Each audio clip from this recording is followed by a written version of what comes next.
Alright, coaster fans, welcome to a brand new review. This is of Goliath at Six Flags Magic Mountain. One of only two of its kind, the other being Titan at Six Flags over Texas. I actually got to ride Titan first, but then I rode Goliath for the first time this past summer, and I gotta say, if you've ridden both, then you know that they are very similar. The main difference is that this does not include a double helix right before the mid-course brake run like Titan does. But other than that, they are pretty darn similar. So when I went up to Goliath, I knew what to expect because I'd ridden Titan. And if you know me and you followed my channel for a while, then you know I wasn't really that impressed with Titan. So I'm going in to ride Goliath, and my expectations aren't set too high. So I'm thinking, okay, well, we'll see how this goes. So I go in, I take my seat, I ride it, and you know what, guys?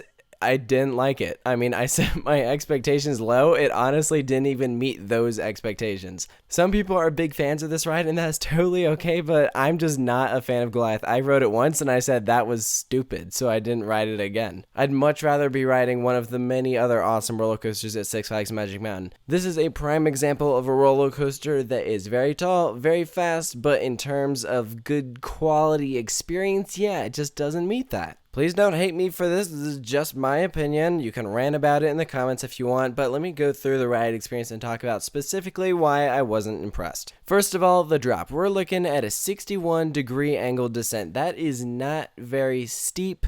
There isn't any airtime on that drop. You have this huge drop, so you think that the drop would be the highlight of the ride, and I guess it was, but the drop wasn't even good. The GP loved the drop on this roller coaster because it's so huge, but I've ridden better drops that are less than 100 feet tall, and here you have this huge 255-foot drop. It should be amazing, right? Well, guess what? I thought it was stupid. So you turn around and you go back down to the ground, you go into an airtime hill. Do you get airtime? Maybe a little, not really though. So just to recap, stupid drop, dumb turnaround, airtime hill that wasn't impressive. Now we go into the mid-course brake run, aka the worst part of the ride. If there's one thing the Goliath had done well up until this point, it was that it had retained a lot of that speed that it had. However, that mid-course brake run just kills it all, and then boom, you're almost at a dead stop. You then slide forward and just slowly, bit by bit, build up a little bit of momentum as you go around in these twisty turns. You do have this helix that's low to the ground where you do kind of gray out. I'd say that was probably the one part of the ride that I was actually kind of impressed about.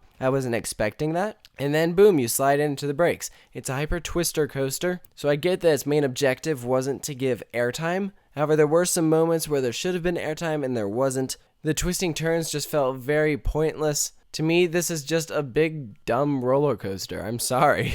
I think the best part about Goliath is that it looks pretty cool. Although even that, it kind of looks like it needs a repaint now, doesn't it? If you ask me, Magic Mountain has a good collection of roller coasters. However, Goliath has so much potential. I mean, you say you're building this huge hyper twister coaster.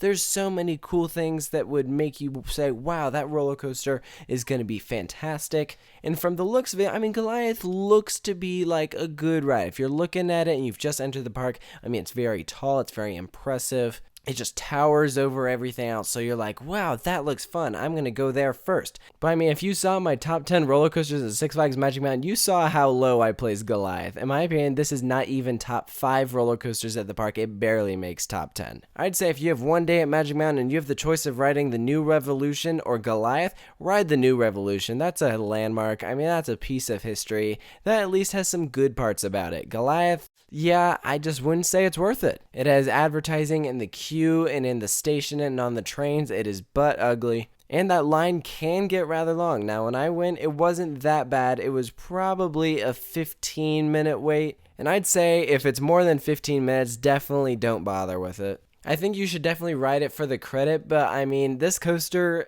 is just one big snooze fest. I'm sorry. If you want a good roller coaster, go next door to Twisted Colossus. Heck, I never rode the original Colossus, but I'm pretty sure that probably would have been better than Goliath. So for its final score, I'm going to give it a 4.5. I'm giving it the 4.5 because it has the height, it has the speed, and it's a long ride. So it absolutely does have some plus sides to it. However, in my opinion, this takes the number 2 spot for worst hypercoaster in America, only behind Desperado. I'm at the point where I've ridden most of America's hypercoasters, so I feel pretty qualified to say that out of all of the ones I've ridden, this one is one of by far the least impressive. Now, can you still have fun on this ride? Sure, absolutely. I mean, if you haven't gotten around to too many amusement parks, then you'd probably really enjoy this. This would probably be your favorite coaster at Magic Mountain. Now, let's say you're a member of the general public. You don't know a thing about roller coasters. This will probably be your favorite ride at the park. Probably your favorite coaster, period. It intimidates the crap out of the general public, and that is why it builds up such a long line. If you ask me, if you wanted to make Goliath a decent roller coaster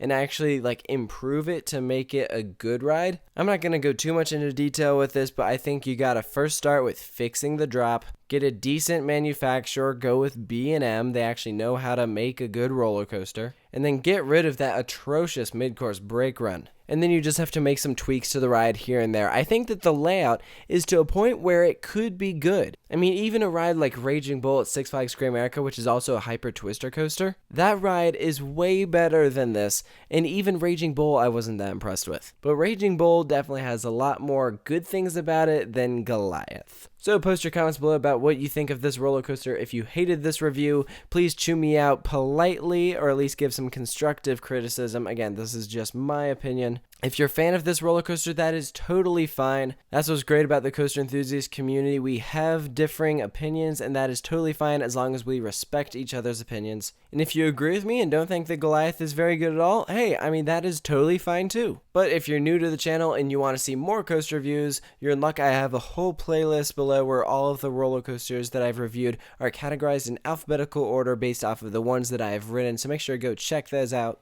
And of course, I'll catch you guys later here at Coaster Studios.